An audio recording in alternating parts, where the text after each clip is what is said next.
सभी को मेरा नमस्कार।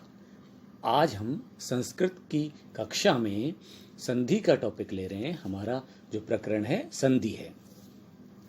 तो सबसे पहले मैं बताना चाह रहा हूँ कि संधि किसे कहते हैं। संधि जो है दो या दो से अधिक वर्णों के मेल को संधि कहते हैं। दोबारा सुने, दो या दो से अधिक वर्णों के मेल को संधि कहते हैं। इसको मैं उदाहरण से स्पष्ट कर रहा हूँ। जैसे हमने उदाहरण लिया पुस्तक प्लस आलय। पुस्तक प्लस आलय, पुस्तक शब्द में जो अंतिम वर्ण है क, उसमें आ रहा है ए, और आलय शब्द का पहला वर्ण है आ। तो यहाँ ए और आ मिला, दोनों वर्ण मिले और दोनों वर्ण मिलकर आ हो गया, और इससे जो शब्द बना पुस्तकालय शब्द बना। यानी दो या दो से अधिक वर्णों के मेल को हम संधि कहते हैं। अब हमारे सिलेबस में स्वर संधि और व्यंजन संधि है। स्वर संधि के 5 भाग हैं: दीर्घ संधि, गुण संधि, वृद्धि संधि, यण संधि और अयादि संधि। और व्यंजन संधि का एक भाग है अनुस्वार संधि। तो सबसे पहले हम स्वर संधि के अंदर दीर्घ संधि को समझ रहे हैं। दीर्घ संधि का नियम इस प्रकार से है, इसमें समान स्वरों को दीर्घ कर देते हैं, यानी समान स्वरों को बड़ा कर देते हैं। जैसे अ या आ के बाद समान स्वर अ या आ ही आए तो उसको हम आ करेंगे। ऐसे ही ई और ई के बाद छोटी या बड़ी आए उसको हम बड़ी करेंगे। तो छोटी को हम ह्रस्व कहते हैं और बड़े को हम दीर्घ कहते हैं। तो ई के बाद ई आए तो उसको हम ई करेंगे, और ऊ के बाद ऊ आए तो हम उसको ऊ करेंगे, और री के बाद री आए तो हम उसको बड़ी री करेंगे।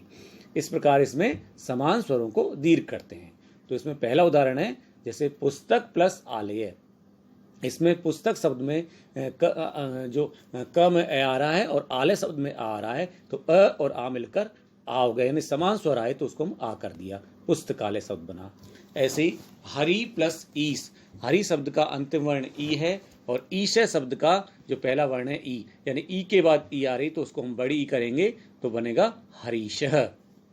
उसके बाद गुरु प्लस उपदेश, उसमें ऊ के बाद ऊ आ रहा है तो समान स्वर आ रहा है तो उसको हम बड़ा ऊ कर देंगे, गुरुपदेशः। मात्र प्लस ऋणम, इसमें मात्र शब्द में री आ रहा है और ऋण शब्द का पहला वर्ण री आ रहा है, तो री और री आ गई, यानी समान स्वर मिले तो उसको हम बड़ी री करेंगे तो मातृणम। उसके बाद हमारी दूसरी संधि है गुण संधि। इसमें जो नियम इस प्रकार से है, अ या आ के बाद ई या ई आ जाए, यानी कोई सी भी ई आए, छोटी ई आए चाहे बड़ी, यानी ह्रस्व ई आए या दीर्घ ई आए उसको हम ए करेंगे। अ या आ के बाद ऊ आए, कोई सा भी ह्रस्व ऊ आए चाहे दीर्घ ऊ आए उसको हम ओ करेंगे। और अ या आ के बाद री आए, छोटी री आए चाहे बड़ी, यानी ह्रस्व री आए या दीर्घ री आए उसको हम अर करेंगे। उदाहरण से समझ लें उसको हम। जैसे गणेश शब्द है, गणेश में गण प्लस ईशय। कैसे हुआ? इसमें गण शब्द का अंतिम वर्ण अ है और ईशय शब्द का पहला वर्ण ई है, तो अ के बाद ई आ गई तो उसको हम ए कर दिया तो हो गया गणेश है। ऐसे ही ग्रीष्म महा प्लस उत्सव। महा प्लस उत्सव, इसमें आ के बाद ऊ आ रहा है, महा में आ रहा है और आ के बाद ऊ आ रहा है तो हम उसको क्या कर देंगे, आ के बाद ऊ आए तो ओ कर देंगे तो बनेगा महोत्सव। ऐसे ही सूर्योदय, सूर्योदय में सूर्य प्लस उदय, इसमें ए के बाद ऊ आ रहा है उसको हम ओ कर दिया तो बनेगा सूर्योदय। इसके बाद हमारा एग्जाम्पल है ग्रीष्म प्लस ऋतु। ग्रीष्म शब्द के जो में आ रहा है और उसके बाद री आ रही है, यानी ए के बाद री आए तो उसको अर करेंगे। इसको कैसे लिखेंगे? ग्रीष्म शब्द का अंतिम वर्ण में से ए गया और री गई तो अर बना, तो अर को हम कैसे लिखेंगे? ग्रीष्म में ए आ गया और जो आधा रह आएगा अर का वो तय के ऊपर चला गया, ग्रीष्म ऋतु बना। इस प्रकार से गुण संधि है। तीसरी है वृद्धि संधि। वृद्धि संधि का नियम इस प्रकार से है, अ या आ के बाद ए या आई आए तो उसको आई करेंगे, और अ या आ के बाद ओ आए चाहे औ आए उसको हम औ करेंगे। दोबारा सुन लें, अ या आ के बाद ए आए चाहे आई आए उसको आई करेंगे, अ या आ के बाद ओ या औ आए उसको औ करेंगे। जैसे सदा प्लस एव। अब यहाँ पे सदा शब्द में आ रहा है उसके बाद ए आ रहा है, तो आ के बाद ए आए तो हम उसको कहा था आई करेंगे तो उसको लिखेंगे सदैव। महोषधम, इसमें जैसे महा प्लस औषधम में महा प्लस औषधम में आ के बाद औ आ रहा है, जो आ के बाद औ आए तो उसको हम औ कर देंगे महोषधम। और अर्ध प्लस एव, इसमें भी जैसे ध्य में ए आ रहा है और उसके बाद ए आ रहा है तो उसको आई करेंगे तो अध्येव। इस प्रकार से वृद्धि संधि है। चौथी हमारी यण संधि। यण संधि का नियम इस प्रकार से है, ई या ई के बाद कोई असमान स्वर आए, यानी ई के बाद कोई ई नहीं आनी चाहिए। अगर ई के बाद ई आ गई तो समान स्वर हो गया, और समान स्वर में तो दीर्घ संधि हो जाती है। यहाँ हम कह रहे हैं ई के बाद कोई भिन्न स्वर आए, असमान स्वर आए, तो उसके स्थान पर ई के स्थान पर यह हो जाता है, यह में हलंत लग रहा है। ऊ के बाद कोई असमान स्वर आए तो उसके स्थान पर वह हो जाता है, और री के बाद कोई असमान स्वर आए तो री के स्थान पर रह हो जाता है। यहाँ यह व र तीनों में हलंत लगा हुआ है, यानी ये आधे हैं। अब इसका हम एग्जाम्पल उदाहरण से समझा रहे हैं, जैसे प्रति प्लस एकम। अब प्रति शब्द में तय में ई आ रही है और ई के बाद ए यानी भिन्न स्वर है, तो हम इसको क्या करेंगे, भाई ई के बाद कोई भिन्न स्वर आ रहा है, असमान स्वर आ रहा है, तो हम ई के स्थान पर यह करेंगे। तो प्रति में तय में से ई को हटाएंगे तो तय आधा रह गया, ई के स्थान पर हमने यह किया और यह में ए जोड़ दिया आगे वाला, तो बन गया प्रत्येकम।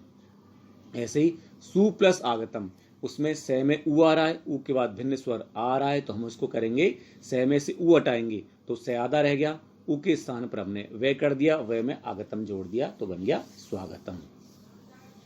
ऐसे ही मात्र प्लस इच्छा, इसमें री के बाद कोई भिन्न स्वर आ रहा है तो हम क्या करेंगे, री के स्थान पर रे करेंगे, और जब तय और रे मिलेगा तो त्रय बनेगा, और त्रय में ई जुड़ गई तो बन गई मातृक्षा।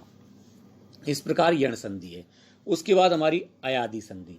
अयादि संधि का नियम इस प्रकार से है, ए के बाद कोई असमान स्वर या भिन्न स्वर आए तो उसके स्थान पर आय करेंगे, आई के बाद कोई असमान स्वर आए तो उसके स्थान पर आय करेंगे, ओ के बाद कोई असमान स्वर आए तो उसके स्थान पर अव करेंगे, और औ के बाद कोई असमान यानी भिन्न स्वर आए तो उसके स्थान पर आव करेंगे।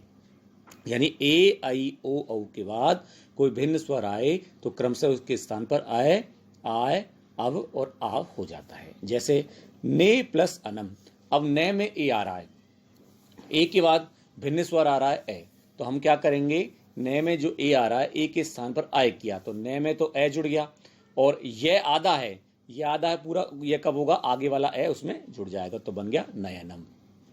ऐसे ही पो प्लस अनम, ओ के बाद कोई भिन्न स्वर आया तो ओ के स्थान पर हम क्या करेंगे, अब करेंगे, तो पे में से ओ को हटाया और अब जोड़ा उसमें पे में, तो पे में ए आ गया और वे जुड़ा, और वे आधा है, आगे वाला स्वर ए उसमें जुड़ जाएगा तो बन गया पवनम। ऐसे ही नौ प्लस एक है, इसमें औ के बाद कोई भिन्न स्वर आ रहा है तो हम औ के स्थान पर क्या करेंगे, आव करेंगे, तो ने में हमने आव जोड़ दिया और आगे वाली ई जुड़ गई तो नाविक है।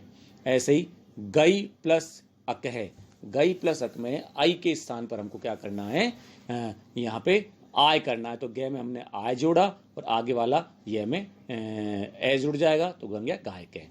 ऐसे ही गायिका, गायिका शब्द है, इसमें हमने आय आ रहा है, देखो तो आय किसके स्थान पर आता है, आई के स्थान, तो हमने ग में आई जोड़ दिया और एका को अलग कर दिया। ऐसे ही नायके में आय आ रहा है, तो इसमें हमने आय के स्थान पर वापस ने में आई कर दिया और अक को अलग कर दिया तो बन गया नायक है।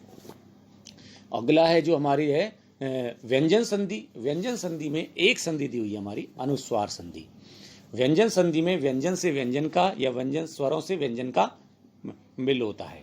इसमें हम पहला जो एक ही संधि हमारी है अनुस्वार संधि, उसका नियम इस प्रकार से है, यदि म के बाद कोई व्यंजन आ जाए तो मैं को अनुस्वार हो जाता है। दोबारा सुन लें, यदि मैं के बाद कोई व्यंजन आ जाए तो मैं को अनुस्वार हो जाता है। जैसे मातरम प्लस वंदे, अब मातरम प्लस वंदे में मैं के बाद वह आ रहा है, यानी मैं के बाद कोई व्यंजन है वह, तो हम मैं को अनुस्वार कर देंगे मैं के स्थान पर, तो मातरम लिखा हमने, मैं की जगह अनुस्वार कर दिया, रे में अनुस्वार की बिंदी लगा दी और वंदे को अलग लिख दिया, मातरम वंदे। ऐसे गृहम प्लस गच्छति, अब गृहम में मैं के बाद ग क्या आ रहा है, व्यंजन आ रहा है, तो मैंने बताया था मैं के बाद व्यंजन आ जाए तो मैं को अनुस्वार कर देंगे, तो हम इसको लिखेंगे गृहम, उसमें मैं को अनुस्वार कर दिया और गच्छति को अलग लिख दिया। ऐसे रामम पश्यति, यहाँ हमने पहले से अनुस्वार हो रहा है, ये संधि दे रखी है तो संधि विच्छेद करेंगे, तो रामम में जो अनुस्वार का जो है उसको वापस मैं बना देंगे, रामम प्लस पश्यति।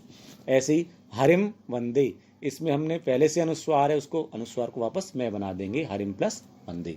इस प्रकार से हमारी ये संधि हमने समझाई हैं। सभी बच्चे ध्यान से वीडियो को देखेंगे और हम जो वर्कशीट देंगे उनमें एग्जाम्पल भी हैं, नियम भी हैं, तो अपनी नोटबुक में एग्जाम्पलों को, उदाहरणों को और नियमों को अच्छे से उतारेंगे और अच्छे से याद करेंगे। धन्यवाद।